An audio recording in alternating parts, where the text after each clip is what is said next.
Yé comment la mouké tata mon papa m'a mandé faut que bungisa moi la mouké boindé ni moi na 12 ans. Na lobaka que blague ezate moto nyonso surtout akosakana na kombo ya Yesu na kolobela ye pe na kobanga te. Na lokambo na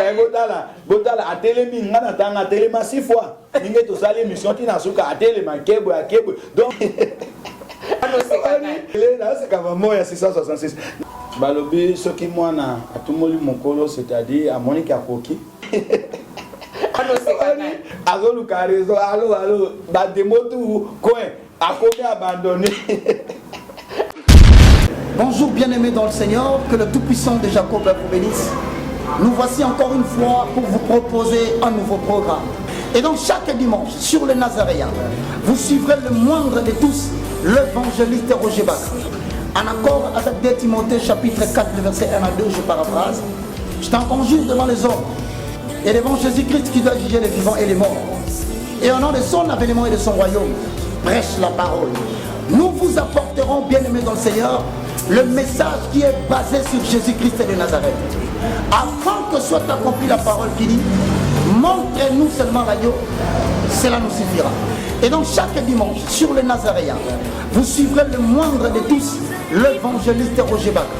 La prédication, afin que le peuple comprenne la profondeur, la hauteur, la largeur et la surface même de la profondeur de l'infinie grandeur de Dieu qui a été révélée dans notre Seigneur Jésus-Christ. Et donc, bien aimés dans le Seigneur, transportez le message et annoncez-le à tout le monde. Et donc, chaque dimanche, sur le Nazaréen, vous suivrez le moindre de tous, l'évangéliste Roger Bach. À vous tous qui nous suivez sur YouTube, que Dieu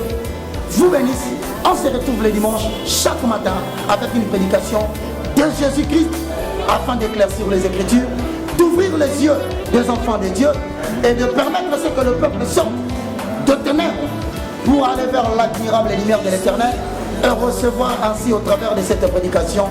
l'héritage avec tous les sanctifiés. Que Dieu vous bénisse.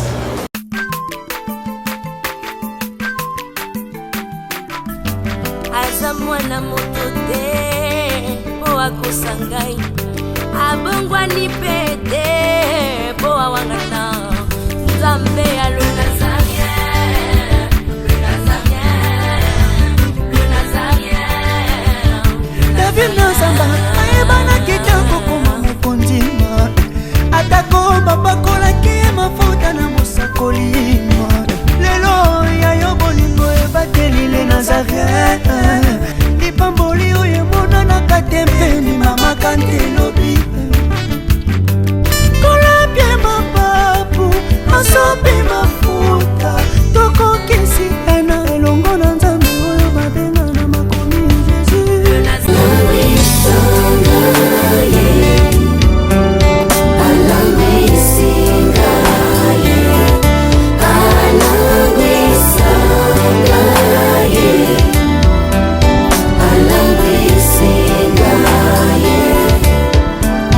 Jésus.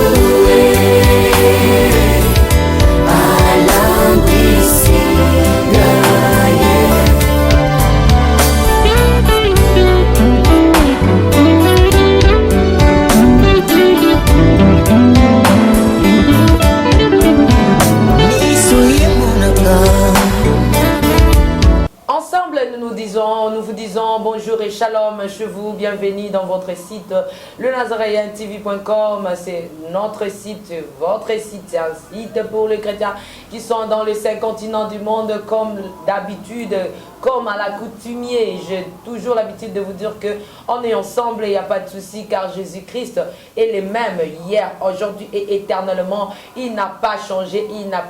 cet homme de Galilée. Et je vous dis aussi que soyez le bienvenu sur votre mission, dans votre émission Table Sainte, une émission pour vous, pour nous, pour tous les enfants de Dieu qui nous suivent en ce moment. Excusez-moi et de vous annoncer que on est bel et bien ici à Kinshasa pour servir notre Père. Notre Père. Mais avant tout, je me rentrer à la régie, prendre un élément et on se retrouve tout juste après pour vous présenter mon invité spécial du jour, Tokangi Ngolo Nabapoualnaï.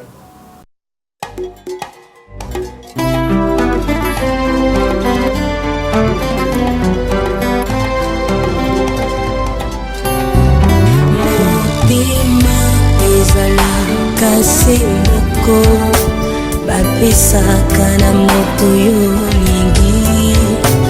ngai nandima napesa na masiya wezali kita moko kati ya motema ezali ya moto ya oyo moto ekoki kopesa na bonzambe na yo na langwe bolingo na yo elobisi ngai oyo ozali mpona ngai natali solo ya bato te kasi monene na yo masiya alambisa ngai alambisi ngai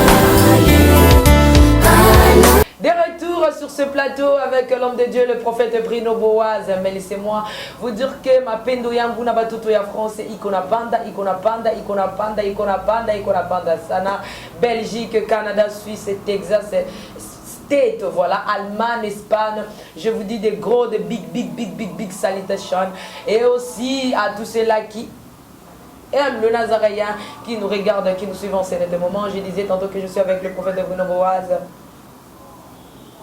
Combattant, il y a 666. Lutte contre la vieillesse, mais lutte contre maman. Moi, on a 12 ans. Shalom, bonjour, l'homme de Dieu. Ah, bonjour, maman Tiffany. Bonjour, Naba auditeur, surtout il y a les Nazaréens. Lutte non pas seulement contre maman 666, mais lutte contre l'antichrist. Naba anti-valère. Naba anti-valère, nyonso bazoya kotumula yaya. Kola ngali ka yaya nazali na kotika bangote, biso na bangoto ko bunda tina suka. Ok, tokobundati na suka lilo banini okuyebisa déjà bana na Nzambe avant. Na sepeli ko koma na plateau les Nazaréens teni oyo parce que tozaki na retraite tozobondela Nzambe banato banaki chaîne de prière pour na makamwa délivrance ya Congo prière tosalaki ba surtout ba sungaki na prière wana ya le 22 ya samedi vraiment Nzambe apamboli bino prière wana Nzambe azo confirmer longisami retraite na zo continuer. Yango na ye rapidement na plateau les Nazaréens pour na kosola les sous na table sainte puis la réalité oyo le kaki na makambo etali mama oyo ya 666 puis kozonga muke na dossier mususu ya kala o na meka kosola yango depuis longtemps ya les amo ko vraiment il faut to revoir to luka kotia molongo lisusu na christianisme. Mais beaucoup plus aussi mingi na biso na les Nazaréens to yambi ope pour les na ba vidéo comme la kibiso par rapport voilà comment le diable a multiplier ba situation ni surtout donc akinda wa lobia sala wa lobia kei wa lobi voilà un peu donc bana mikie ba komi envoûté bon mon a commenté si bana ba kata makino mais tika na toto na yo prophète Bruno après rencontre na yo na maman ya 666 moi na 12 ans ye ko mwana mukie tata mobi mama na ndefu ozoke bungisa mwana mukie bo ndenge ni mwana 12 ans parce que balobi soki mwana atumoli mokolo c'est-à-dire amoni akoki alors il a fallu à défendre matumoli na ye parce que atumolaki yaya depuis avant tokoma na plateau tokoma epa na ye na lobaka ngona émission na lobaka ke blague ezate moto nyonso surtout akosakana na kombo ya Yesu na kolobela ye pe na kobanga te na lobaka que ceux qui na lobelio na plateau sali droit de réponse ceux qui lingito s'affronter na plateau tout n'importe où tout s'affronter parce que biso tozana moto pe tozana muya Nzambe to banga te me to bangi saka ba adversaire ye to pesa qui droit de réponse ala ni biso malamu a réagir te yango tango ude buka voyer Nzambe pambolo pe pona sans froza kanango ozi courage on dimi to quitter sur le terrain to ke kokuta na mama maimbote tonani wana mwana 12 ans. Mais c'était très bien passé parce que mission tout que n'a qu'un et longa qui en 100% d'autres échoués. Mission longa qui pensait mon sacoli comment parce que tu as pas qui déjà pasteur Richard Nekese na la princesse Tiffany parce que là qui na une minute na part na yo na l'histoire mon sacoli yebisa ba na Nzambe. Qu'est-ce que tu avais constaté spirituellement na descente na bino tango komaki? Omoni na mission de tokendaki spirituellement ezalaki lokola tokena sanctuaire ya Satan.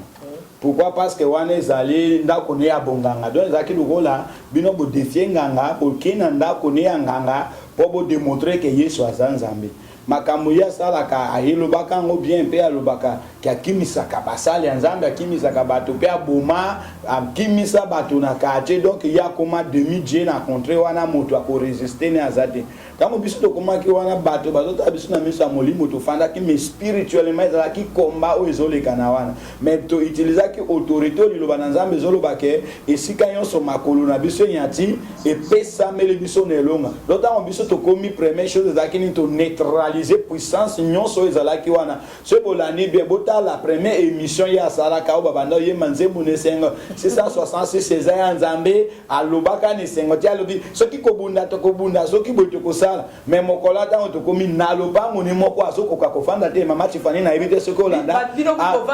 biso to fandi posuma to zaki agité te mais ye moko na lobango na ye to koti jugement leki otikali zéro to sana leva minute yesu atelemi likolo mapato enlevant bozozela ya wapi osana 666 to baby osana kasha nzambe elongi te okokota te awa fo bakoma yo nyama wana basolo banyama mibale tangela bango mikanda balobi fukemela nyama na ekeko yesu bomona te nga nyama nga yeyo na orene ubalani tangela bango mikanda ko mukanda ni bino bosotanga ubalani balobi ko balula te ko bongola te na lopango na botala atelemi ngana tanga atelema 6 fois ninge to sali émission tina suka atelema kebo ya kebo donc kotale na face soko la ni bien émission to sala tina suka soko kotala ngana face te ya ngwana banda ko parce que tango to zo fixer miso azo sentir puissance et que sani donc to zana nzambe yesu azamolongi akomika likolo aluka réseau ya te na banda so la téléphone ni wana mosako ni beti ama bala la nzambe baba tipani bakambo ezala ki terrible pourquoi parce que d'ailleurs qu'on s'est rappelé là c'est comme moi 666 nazo se rappelé na likamba Elina prophète ya Baal babele li Baal banatongo ti 12 0 ti 14 Eli abakomi ko dicter bango lo bibi sala makasi peut-être na voyager ki akoya to pe azanzambe azona kokipase beli pokolo wana raison na ye kimi alors mais tout à pour bokanga nan ba pare na bino montre ligne que poso de la pata orientation de convention tous l'état contaminé vérifier tout le monde azolu karezo allo ba demotu coin akomi abandonné aiba kite loko nini asala alo iloko achikala kinango ezalaki agression ya zalaki nango moni ezalaki pona nini parce que mama tufani nini biso to kendaki wana objectif ezalaki to solo la méthode déposer semence yango to ndimaki to zo risque wana ko kende na place na ye ningo monaki abengaki ba inga memi bali donc bango bazaki na penser à combat parce que abengaki bango ba ya on fallait ba ya avant biso to koma donc azaki na pose ya bitumba ezalaki bitumba posa ezalaki brutalité mais biso ningi to kendaki mission na biso ezalaki lo mususu te ezalaki ba ame oyo ya botoli bango ba oyo nzambe bazala sauver pourquoi parce que Yesu alobi ekoki évangile était à ma pour servir témoignage na condition favorable ou pas ekoki te ba bongo ko déposer semence alors biso to ke to déposer semence na carré na ye devant ye yokuto lobaki azali séducteur ngana lobaki ke 666 César nzambe te alobi ke mobali ni akufanga pe na lodo yanga pe mobali akufa na ekulusu kudaye na lingwa na lisusu alors il a comprenaki que bateau na kuta na bango ce ne sont pas des hommes charnels et ce sont des hommes spirituels ils sont plus grands que moi donc à soit qui panique biso mission na zolo bané na lobaki na introduction que mission na biso ezaki accompli pourquoi parce que c'est mas to kende ko déposer et réussi c'est mas réussi ndenge nini lobby na fani na ndako parce que na la retraite na zobi matin moko na bango ya bato ya kuna aye ko lukanga ayebisinga vraiment après bino wana prier sali makite on ndenge alakisa kanzungu wana lobi nini ndenge biso toleka zai mo connait à prière il faut basala ba prière azobimisa bana bandoki après biso wana prier sali mite pourquoi parce que avant to ya bato bayake belé bayaka kotala na bato akati ndo mona bazaki voilà bato quartier baki ebelé bazalaki so yebaki te pona nini parce que ye ayebisaki bango selon frère aya ki lobi ko lobela nga lobi ya yebisaka bango akokitisa moto akokia sala biso ba démonstration moko ba komona ndenge to kima kutu to kosundo la babiloko to yake na ngona maboko to ko simba te pe to ko lapa to ko ya isusu te siko bato bayake bazozi la démonstration na ba moni to humilier ye to zo sekati to bimina biso eloko moko esali mite na sima ntango to leki aliga banda banka mwana moko a poser question o kasi bolobaki ke bokitisa moto bosala makambo bosali isusu te pona nini ali atomboki ya bandiko gang basinga wana donc suka désordre balobi akomi kwa moto aliboma na banzungu na wana tiaki na siamanga yimo kwa zozwa ngwa zobwaka na ndako donc amemi suku memate basinga wana muindo wana tiaka alongoli yango désordre bengani bato prier saleli te o bazaba impoli bakende koluka balanda biso bakende koluka lobiko yango wana frère wana yaki ebisanga lobi soki alobi prophète soki bino bokiti kuna kotia église bato bakoyebele po bato ya quartier balobi bino bozana nzambe ya solo mamo ya sukisaka bato me bosukisi donc ndenge eza wana so nzambe apamboli tozimbongo tozokende koluka meme lopangu moko kote wana tolue yango totia église na kotia église wana na kotika église na kambaka yango na Petro kongo na kokita kuna nga moko siko chaque jour ya prier nga moko na kozala wana otia église wana na ko détruire temple ya mama wana pe na kotia temple ya molimo ya Yesu Kristo pona kondimisa ete Yesu azana me do moni yango tolobaka chaîne oyo ya les Nazaréens za 100% chrétienne pe mission o to sala kango ezali pote ba ame za la sauver bato misu ba comprendre kate pourquoi prophète Bruno alanda makambo bato pourquoi tanga komba bato na tanga komba bato pa matena za la kada pona na défendre deux choses. Première chose, nous allons défendre le christianisme. Deuxième chose, nous allons défendre le Congo et l'Afrique. Na linga kate mutoa sakana na Yesu, pe na tona christianisme. Na linga kapete mutoa sakana mboko yango moninga na bimaka na plateau koloba makambo wana soki mutoa sali mabe na Yesu te. Atumoli pe komote na kolobela ete. Voilà, c'est un peu ça na moni mosakoli moko bandako leka na les Nazaréens a commenté na émission donc merci d'abord parce que là jusque là les Nazaréens pour référence. Il y a bana nzambe zaraka les Nazaréens parce que binonyo so bana ya les Nazaréens a commenté lobby que merci pour l'encourage mais dans mon pasteur na prophète et puis na journaliste bazaki na kobanga soki ye azalaki wana alingaka sa la démonstration ngaku na kanise ka olbano mama Tiffany pesa nga numéro ne po mama 12 ans moi na 12 ans akufite azana bomoy ti sikonde tozolo babo mama moi na 12 ans nenga zana adresse ne ezali koni soko lingi ba pesa yo pesa kutu bana nzambe bazoluka ke azala par terre kombo Yesu emata donc oza mutu moko nde osenga biso numéro lokap tout zaki na kobanga yo zana kobanga te akufite démonstration na pe ekufite donc oza mutu moko okoma tikuna dans le terrain pour ko sala yango soko sala yango tene prophète alobi okozwa deuxième épisode oye babisika wapi les Nazaréens na Yesu donc Yesu Christ na les Nazaréens na basali na ye ya boelo ko ba prophète no bisika to komema mwana ya 12 ans. Ah, ezama mingi na ndeko wana nakanisi bato misusu bazana courage penza babanga kabayoka ka soni te donc azana courage lokola bano basiraka sapato po bano basiraka sapato ata moni ozana sapato neza propre akoyaka ko proposer natia sirage bo courage ya nani mwana wana oyo serviteur wana zoluba ezabon na lobela kai na plateau ya les Nazaréens na demontra ba mabene yo surtout to sala émission na yo na benga na plateau ayakate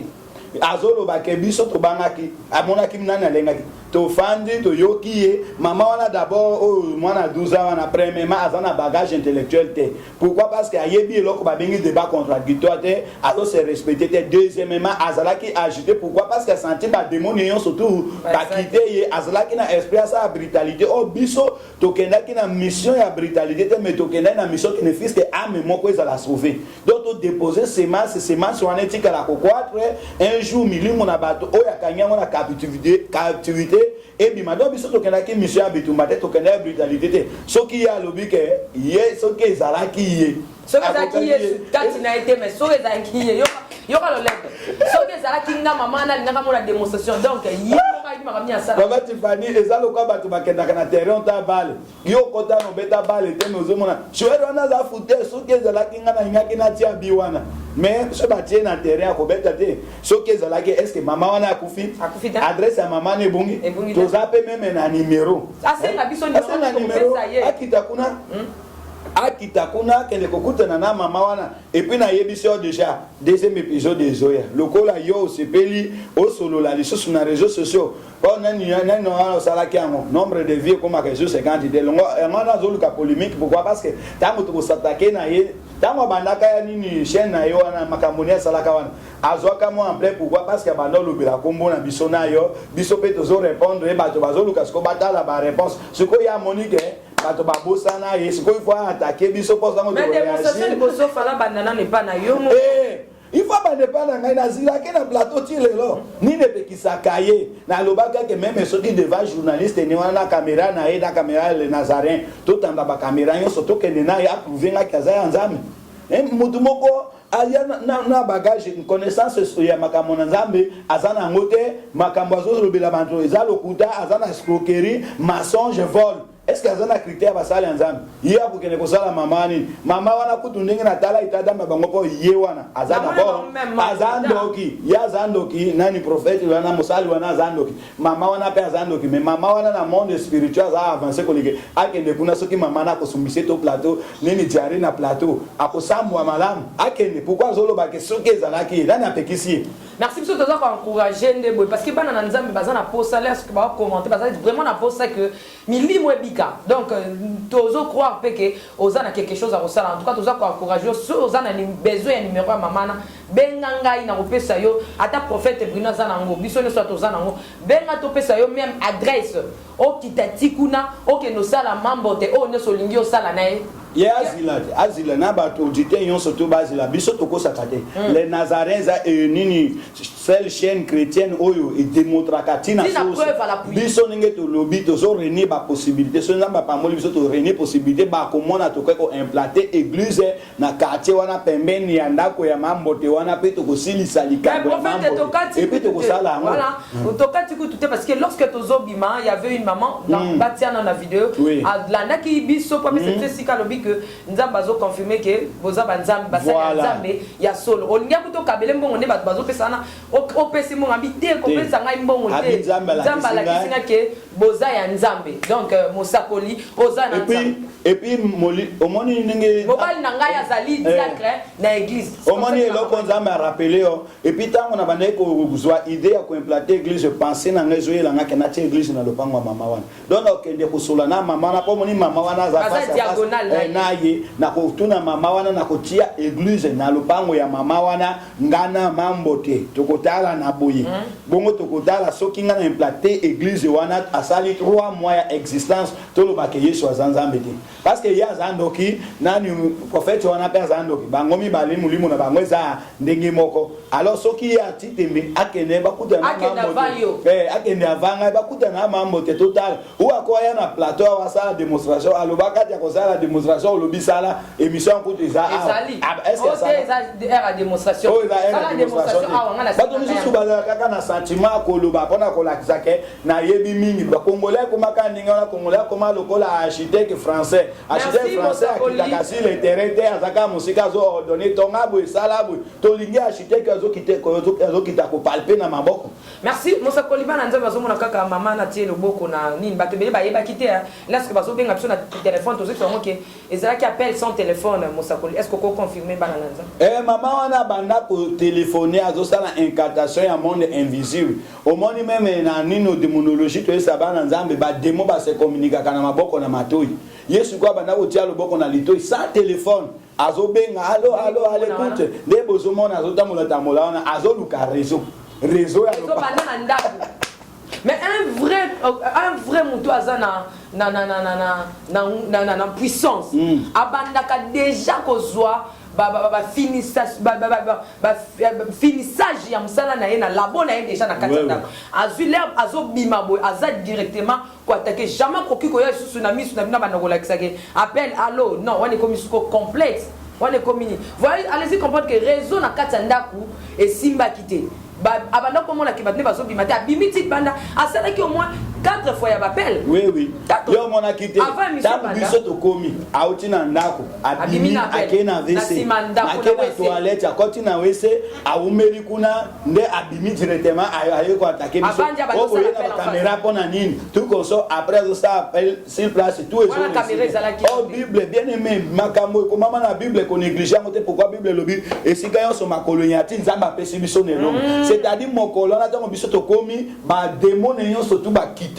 ba ange ne ba kiti parce que Bible lobi nini l'ange de l'Éternel campe autour de ceux qui les craignent et les arrache au danger. Élisée devant banani oyo ba Philistin ba yo kangae abondeli alobi Nzambe fungola miso ya Géasi. Géasi akomona ba char, ba ange bien armé ba zo protéger Élysée. Sikoyo imaginez mokolo wana protection ezalaki ndenge nini. Parce que ezalaki wana yo député ya parlement céleste. Ozalaki wana tokuti lisusu pasteur Richard azalaki wana azape na protection siko ngamoko sénateur. Siko protection ezalaki ndenge nini. Donc faute délégation céleste de kitaki wana ba dépouiller puissance union surtout ya puissance union surtout ya monde invisible Nzambe akiti en personne ye azanyi nguya siko idée ezalaki nini brutal. Oh biso Bible zolo bagé lui tiango eza charnel mais ali spirituel. Yamana to détrôner na trône na do biso to bangi sakameto sani to banga kate. Merci Mosakoli tozo kende lisusu mais munoko ba prophète lo baki amote yo kama ba prophète. Alors Tobeta munoko ba prophète. Au boucher de tous les postes là. Maître combattre les lignes. Hein? Au boucher tout. Tobeta munoko na biso. Balobaka do nini lo balo de gala. Tobeta munoko na biso ba prophète. Munoko ba prophète. Est-ce que ba munoko ba prophète ezalaka? Munoko ba prophète ezalaka te parce que prophète azali amoto azo utana se azo kota na trône ya Nzambe. Akoloba tobeta munoko ba prophète azo lo bato français asangisi na kota munoko ni ambuka la portugais. Mama wana komi déjà prêtre bela ligoba. Voilà ce qui s'engage. À ce qui s'engage, on a même quand la plateau c'est quand tu vas noter les sérieux. La mano yo kele mawa moni aza créatif Nzambe. Biso tozaka na compassion. Tozali ninga ba no moni na Nzambe kangola mama akufa bomoti. Mama ninge wane fa comme disciple nanga poto gani ba amebele. Ah mama ngana zalaka na do défendre le signe à 666 mais tant on a kutana na Yesu à travers les Nazaréens na koma chrétienne. Et ko zala malam do ba témoignage biso tozoluka ngwa. Ya wana ndeko moko esaki nga lobi na regretta ki po ezala kabaidi mtango biloko ba musée dinabali alingaki akitisa moto esikisa mama na mama wana so tozikise na moto témoignage zakati ne kende wapi pe bato ba bénéficier na nini. Biso to luka kufa ni te metolungania bongo na mutema po témoignage no moni témoignage na ngai et c'est va pe témoignage bato ebele ba bongoli mutema ba komisi Nzambe pona témoignage na ba témoignage ya bato elikaka pourquoi pas pe un jour mama wana témoin wana azali déjà fiti candidate na biso akoleka na plateau ale Nazareth ko témoigner. Ah, merci beaucoup. Mais Mosakoli na cour ya ko zala na bino kuna ndenge lobaki ke bokendaki koluka bitumba te bokendaki koluka paix mais to constater que position bovandelaki wana bango na ngambo bino pe na ngambo bino misatu bango pe na kanaye ebale kaka nde nzela wana batie bino mesa na katikati ezaki position bino mo bopesa ki to mama na mtakabola te yenda akabola ki biso alobi biso na bino to ko fanda sika moko te bino bo fanda kuna biso pe to fanda koto et puis ezalaki acte prophétique c'est-à-dire qu'on n'a pas le même esprit. Voilà, on n'a pas le même esprit parce que ba mission ça sera que banda ko fanda na batu ka même un journaliste alobaki te nga journaliste na katikati habite yo za déjà na katikati kalgade pourquoi parce que amona ki ozana milieu à dépasser na yo ça suffit do ba mleo linga. C'était bon. Obi nalingaki na boyango lorsque na pese non maman ngana lingi to sangana yoza na loboko na nga boy mais ba prophète baza boabi te to za la kaka ya kokabola bonga obi kena msa na banga pe makambu moto abandamo na kuna eyele ya pembe abando ba yo na yobi si ekutu na keti na pona bibonsa ngana longa place ba pasteur bazali na yana vana na katikati na kabola bino mibale soit aboya bité oza déjà na katikati zala ka na tika la kakuna donc bino bozo tala ngo charnel mais ceux qui sont spirituels ba comprendre qu'il y avait des choses. Il y avait le Dieu d'Abraham, le Dieu d'Isaac, le Dieu de Jacob, le Dieu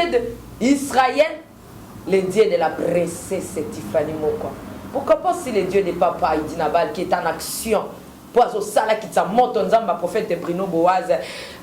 nilo bakolobeza potolika omoni émission wana to sala ki yango esungi bato ebele pe bato ebele ba moni luboko Nzambe même omosoko landi omoni ba chaîne ebele ba yibi biso ba yibi les Nazaréens bazo publier c'est-à-dire ba moni za émission ezali très important mais l'essentiel c'est que muli moko alongwe kuna alandi biso pe bazo inviter biso to kene kotia église c'est-à-dire to gagner déjà donc am ya mama wana alandi biso donc asa ye koloba makambo tikala ki kosana sima na biso aye koyebisa parce que tokenda kokuta mutu moko yo ayebi prophète pendant que premier jour tokenda ko audience to bandaki ko so kutu makambo so bo tie même tembe tozana audio oyo to so pendant que tozo solo na mutu ana zo beta bi papa na yebi au pasteur au vanda kana place intel ngape na bana futela na mena longwa mais après départ na biso mutu ana yebti place église à prophète pour nous alaka pour aya ko annoncer bi papa après bino église des acquittés des ordres de body maman siliki parce que kanaki tant bino bokoya ko la démonstration akokitsa moto ekopanza biso tokokima mais yango omona ki bato bayaki ebele bongo baya kotala démonstration ndenge nini nzambe na Israël akosambwa nzoka nde Yesu Kristo asambwaka te alobi que mon père agit moi aussi j'agirai donc j'agis donc c'est l'heure du Saint-Esprit ye moko amonika ke moi kitsa moto ezala kite yango komi na bitumba pe moi pe biso to bunda ezate wapi nzoto koma yaya donc nous pensons à moins à 12 ans et Simbadé. Merci beaucoup donc prophète Bruno tika to betana no to kitsana to melana moi sui to zonga la régie to landa toujours ba anti valeur ba biloko moi ba bazo négliger mais ça n'a pas tout le monde dans ma bina oyo non avant ba sœur to tchana no ya bana oyo to zonga na régie ba tia ngana no des groupes ya bana ndenge bazo bina soki kokoza la ke ba kanga son parce que ça dit la musique profane. On a évité comment on peut faire, je ne sais pas. Non, mais quand on s'imaginer. Non, mais c'est mieux personne à la peau, sans les savoir. Sans les savoir. Dans la d'abord autozonga.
Regardez un peu des choses pareilles,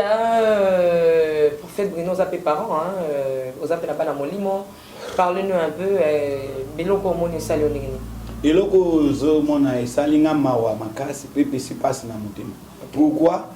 Parce que ba parents na baza ba premier ya kopesa biso ba sujet de prière. Bondela pona mwana ngai, mwana lala kananda côté, mwana komi komela jamba, mwana komi kosala. Mwana zo sutuka na butu. Mwana sutuka na butu, mwana suba kana mbeto, mwana zo saba koshema komi ko ganga ganga. Bible nini Bible d'abord te na pédagogie ba lobi ba na ko éduquer mwana na beso. c'est-à-dire moi ntango abota nyonso oyo zo impliqué ngo na kati na ye yango nde ko développer tango yo parent ozotika mwana na yo na âge oyo moins de 10 ans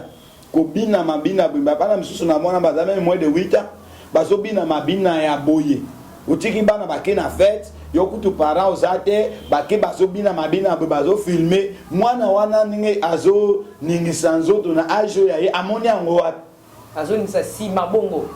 ndenge azoningisa sima na amoni yango wapi ba manipuler na Nintendo eza bana misusu wana bapara na bango na Kinshasa okuti bapara misusu azolala na ndako ya studio na ye na bana to ndako moko na butu ntango bazosala makambo to na mama akanisi ke bana bakangi miso te mwana wana ndenge azoningisa na age wana azwi yango wapi donc okutaki bato bazo éduquer bana mabe bon moto lokola nga est-ce que na peut permettre que mwana na nga koma na expérience ya ndenge wana age azana mais wana aza danger pour public ntango ya okola kosala ndenge nini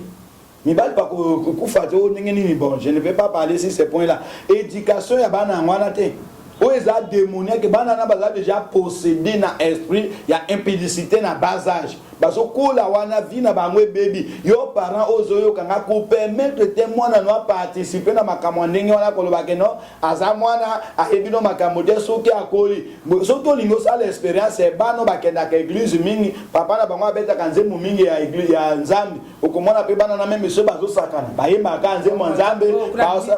o abimi pasteur o abimi bobo metango pe mwana azokola na kati ya makambo mokilo komona mwana mukenzembo ya musicien profane fane na mutu azo imiter makambo donc bano wana bazo reflecter directement image ya baparents na bango qui wana mobali oya mukolo kutaleki na âge dans le système manquant déjà na kibu mwana donc mwana ya mukie siko yo mama mo boye donc il y a na ye donc jeune fille mo déjà à mon âge avancé donc akangi na simazo ko quand même pas coup de kokangi mais a kangai mwana baza ba fiti Macron parce que Macron ndenge wana ke ko bala muntu na âge mama na ye mwana mukendenge wana mama mukolo yo fi wana mukolo déjà azo imposer kaka sala mwana azo koka kututi mais azo imposer déjà eza danger pour public karaté wana eza karaté to ba bon combattre pourquoi parce que biso tozo lutter tozo te à évangile tozo sala musala porte christianisme ke ndeli boso bato bakota lola mais na bas âge déjà bana bazobe ba eza danger. Donc ça bien te comportement na parents so ki otika kabana noko kene koza makambo ndenge wana il faut kotika yango et là moko ya sina tande na fêtité hein pour fête Bruno Boaz tozana ba TVA wana kinezana parce que imagine ça kin tozana ba kin na tozana plus de 50 quelques so qui fait 100 quelques chaînes o ezalia wa bana bazo zappé bazo tala au moins ba parents zo tala te TV nini oyo chaîne nini au moins alandaka pona ka ya alanda tiki télécommande pour faire bonnes ko beta CTP pona makambo mais surtout ba bazana ba mboka mindele ba YouTube et comment nango tout ça bana bazo regarder des choses bizarres biso tango to sala ka kokola to se to ta télévision na papa télécommande ezakana maboko papa soki même boda film télécommande za boko papa soki a monument eloko moko eza na caractéristique ya to sexualité au mona alekisi chaîne to pe alekisi ngombango po bana batala te mais lelo okuta bana eza ba chaîne mususu même na ba canal ça tu va nini eza na ba site mususu ba la ka ba film en pornographie mais canal ça tu a prévenu même atia code ba benga code parent donc parent dia za na code wana mais ko ba parent mususu na ndako atika pe bana ne ba yebi pe code wana bana batala ka ba film en pornographie ko mona kutu ba boti balali déjà atikali na salon ko tala TV ti ba 3h ba 4h du matin aza même na ta propriété atali ba kama mabeti papa moko apesenga rapport ya mwana nini ona abimi na alali na chambre ayoki mwana azo respirer bien dia kanisa sa ko shema ya kuta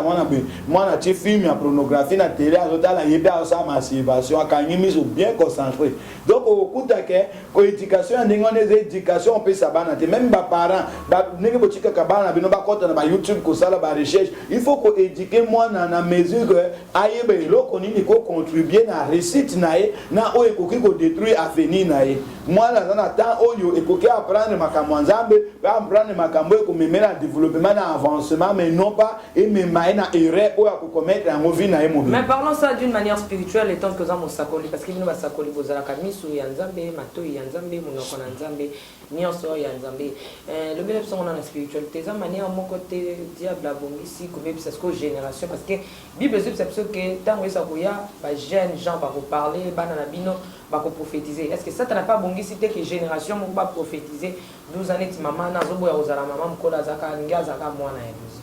Oui, donc ce qui est hollandais en prophétiquement tokokuta que réalité wana ils ont confirmé biso que za moko ya basin attend de la fin, c'est-à-dire 100 ans azo préparer va pépinière quoi. Ils ont lokola ba bombe o ils allaient préparer déjà na usine pour bombarder maintenant no ebande bombe ebande action te. O bana wana pépinière wana ndenge bazokola. Mono ya mwasi wana tala ndenge azobina. Il kamusinga mwana muke ndenge otala donc alekina bakolo babala basala même 40 ans na mariage une expérience bon moi na ndenge wana azali bombe retardé pour l'humanité tango akola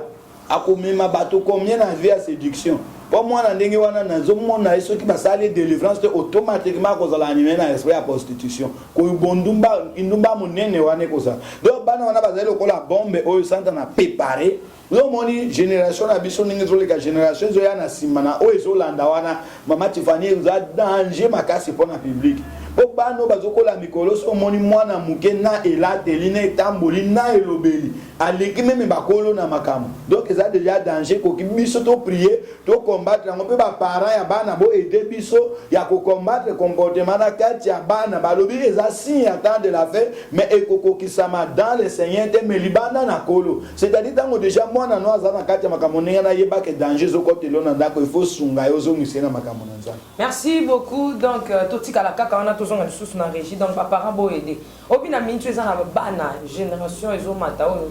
somo même ata ba jeune fille déjà ba avancé au moins moi na akokola kisota maman avant du substitut ezala bongo te o ndezala ka position o ezala ka boy te basala ka bongo te il faut baluka ezala ndé na boy ba soko za na place boy ba melaka eloko boy o penza faut zongi sango boy ozwa o otiango regardez un peu génération pourrie génération microbe le père agit biso pe to agir Amen. Kino makambo kozonga na nzela Amen. Ji total ndenge basantu bazo kata makino ya frère Fally Ipupa.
Qui ka son eza ya bongo mais danse wana ba bini wana eza danse ya frère Fally Ipupa. Merci. Et ninge ozo bozoyo kawana ezate que tozo sa promotion Fally mais tolinge to faire comprendre bino défaut o yekoti parce que Bible zoloba tango ko mona abomination koti na lié très saint bokeba. Banyango wana bozomona bango bazali basali ya nzambe na église catholique bazo bengango église isatu catholique donc assemblée de saints catholiques c'est-à-dire batoto osambela kona bazaba santu ndenge mama Tiffany auti koloba mais Bible zoloba tango bokomona abomination koti na lettre saint il faut bokeba tango bato oyo babengami balobi ba se sanctifier ba yango baza bangondo donc ba yebi mibali te ndenge baza wana ba yebi mibali te balinga kapete ba sacrifier jeunesse na bango mobimba pona nzambe baza ba santu mais bango sikoyo na elamba esantu na nzoto bazobina nzembo ya nani oyo frère Fali Pupa nalobaka yango ntango na banda koloba makambo ya gege naloba nini moto na moto asepelisaka papa na ye. Bible ezoloba na ntango ya suka na temps du soir ekoki mwana na mwana azonga esika moboti na ye azali. Alors sikoyo na makambo oyo ezokonfirme biso eloko moko ke ifo totala eglize oyo malamu eske eza ya Nzambe. Bon mama Tiffany bakokaki ya kobina bongo me na bilamba civil yebana te metango bazwi courage ya kobina bongo bayebi ke tozobina pe omoni bango moko bazo imposer ke bosa nini bo filmer omoni sere wana ndinga zo avancer azobongisa ndinga azobongisa kamera lobi bo filmer ngana mona na malamu do bayebi ke bazo filmer kamera nini video ane kotambola pe eza sengo na bango ba bongo kobina tala na sere ya Christ mosatu ya catholique tala ninga azokata loketo tala loketo na ninga siko moto ya ndenge wana mama Tiffany tango azosalela Nzambe babi mosala ya Nzambe mais azobina mabina ya mokili officiellement azobanga pete ezosala pe somoli tolo bakaka ke Nzambe zawana mais toketa pe tokatsa bino bosala nkuti ya kobata mabasani ya Nzambe ya église de réveil bino ko bina na bino ya kobata mais bon ceux qui ba bini na bango ouvertement bazobomba te baboyi kosala la hypocrisie babini et tout ici na libaku omoni na kati ya makambo Nzambe tosa ba infiltrer ba kochebeli ba misusu baza lokola basambeli me baza basambeli te majorité bazosala ya kobata mandenge olobibe ya solo bazobata ma lokola basantu me bake pembeni bazosala pe makambo ya désordre yango nalobi eza temps du soir tozo séparer bango monite mama wana loko moko lobaki très important na mama 666 lobi nini baninga misusu ba sala ka 666 me babo mana meyo lobi non pour lele osali pe malamu donc yo lobi la vérité ezana tango siko tozana ngoyo omoni nani wana oya gigeo abane ko sa ningo bo mati en fait azaki obligé atanga kombo ya papa na lobi na lingi Yesu na lingaka Yesu me boyo ka kombo Nzambe la Nzambe abenga ngape alobi otika ngate ya lingaka Yesu asolo me Nzambe abenga como nani gege donc okutake na tant tozana ngosiko moto na moto azola sa position na ye clair ete sutango bomba na tomoni biso na yo lokwa tulinga Yesu so moto atumoli Yesu atazana mtala libulu wana tukitaka ezala luka mbongo tokoki ngana okitate mama Tiffany libulu wana salite ozokita bwe mai wana ba poto mai zokita ta lokwa kol natali penza bo na miyoki mawamela lobi pona Yesu na kokende pourquoi parce que Yesu animatika na lingwa na pona nga que ça soit état ya nzela même ceux qui balobaki que poto ngosuka ngati na genou fona kita pona te ya que Yesu azanzambe satana za koke kokoza na gloire te alors tant autres zana ngosuka za nani mwana na mwana a défendre papa na ye bango pe bazo défendre oya bango papa. Merci danse ndenge batuso kotu na ba eza makambo ya église mususu bino ba réveil le coach en pour eza makambo église mususu te bango bazomema kombo ya ya tango bamemi kombo ya ya ba dénoncer te ke toza ya Yesu te tokolandela bango biso tozolanda place nyonso kombo ya Yesu tanga maka tango kombo ya Yesu tanga mina lobaki ke Nzambe établir nga sentinelle ya de sika kombo ya Yesu tanga mi fona surveiller na contrôler na iba est-ce que ba osala Yesu angwa solo so ba osala Yesu solo te ekokina sonner trompette bato ba eba ke batanga ka kombo ya Yesu me baza ya Yesu te. Question ezali boy poto suki sa peto ke na mot de la fin soki muntu alobi ke ya zali moseka bala baza miseka bangondo baza bangondo babika ba bomo ina bango mobimba bango bayebi makambo te na nyonso wana oyo nyonso babe batangi balubi basalaka yango te mais bazokata makino boye mpe loketo etikali tout droit te loketo ya ngondo ezobaluka nzoto ya ngondo ezoningana koleka ta badanseuse afali bango moko tala lokwa oya mukeo tala mukeo ndenge azopesa pe na maboko okoto zo fali azwe asa succès donc siko est-ce que réellement soki babangi te kosala nyonso bongo bakobanga kikobomba kingondo Voilà les questions succès mission absurde et le papier à suka mon sac oli. Là mais azo aloko, je sais que n'avons c'est parce que na pesa ko témoignage na ngana ebisa que nazalaka mutu initier nga pe mingi zalaka sango na ibisa nga de bango bazawana pona kusunga bango po basala lisubu te. C'est qu'on a tout ça que asugabi de l'habitation qui pour ça au cause à mon corps busungani na ipo sango abalate yepe abalate me bakwe ko sungana ko basala lisubu te. OK, lilo basu que ça que bien aimé natango to sana mo santa nazo apparaître pour les yango la sentiment me monter sur makambo mabe zali to zoloba ekoki okeba kolanda biloko na sentiment te po okoya ko regretter santa na komi na tango ya suka zola tia position ni pour les basali ya santa na pe bazo se présenter le susu na ndenge obomba na te ni komona nga prophète Bruno Boaz numéro na nga ya téléphone eza plus 243 81 00 194 pesi ba auditer na biso ya monde entier mbote pe mon bien-aimé Fabrice Makadi na pesi pe mbote Maman Tiffany déjà zongia wa avant la politique à biso papa Fabrice nga pe na peska mbote po na bibi kombo faut pesa ngoka mbote za pe lisumte Fabrice Makadi na pio mbote nga pe na pesa mbote ça va OK mais je pense que les tout ça l'émission awa mais les man ne sont otier na fête ya bana wana la princesse a la réalité na quitté ma vidéo est comeninga na fête ya ba nyango bangondo nyango catholique bangondo nganga na quitté précisément pesa la mi na salle na kati na église bato ba yebi ba beza ezali na saint moko et ça na kati ya église au moins ba bafle na quoi voilà na ba bafle na quoi na salle ya église voilà donc la princesse nganga na yebi même pas salle yango na quitté donc ba vidéo na bango moko bazo filmer ye moko ngondo atalisi caméra bo filmer pour que banzana na yango donc toza na droit ya kopanza ya kosunga pe ya ko critiquer c'est un peu ça ngondo bangondo c'est pas c'est bien ba e bangondo moko ni ngondo ngolo te yo lia ça va bangondo ngati na pandi vidéo na bino pe na tank danga comment na bino te donc to se pe ka boy bobina kitoko bo continuer ka boy et puis babina tina suka na moto voilà donc bazobina penda iska moko na bana ya batu. C'est un peu ça, nous sommes arrivés à la fin de cette émission. C'était l'ambiance de l'émission. Donc, bateau, on commenter. Surtout, on finit que ça, là, bien. On finit que ça, auditeur fidèle. Auditeur fidèle, il y a les Nazariens. Merci beaucoup, ça me fait plaisir.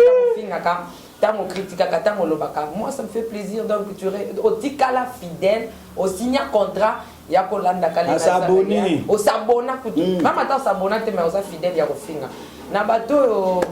bazali ba aigle ya ko ba ke musalo les Nazaré ça là eza bien pour na convertir pe ko fongola biso ba mémoire tikete nzamba pambola bino. S'il y a des critiques, ne manquez pas des suggestions, nous sommes là pour ça, des remarques toujours zelayango. Moi je vous aime beaucoup de l'amour de Christ. Tikete nzamba Abraham, Isaac et Jacob, le Dieu de papa Idi Nabal, le Dieu de nos pères à pambola bino. Ciao.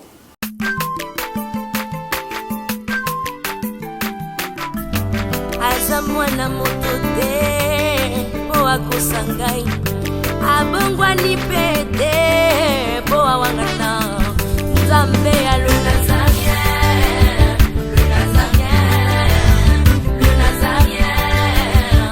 David Nzamba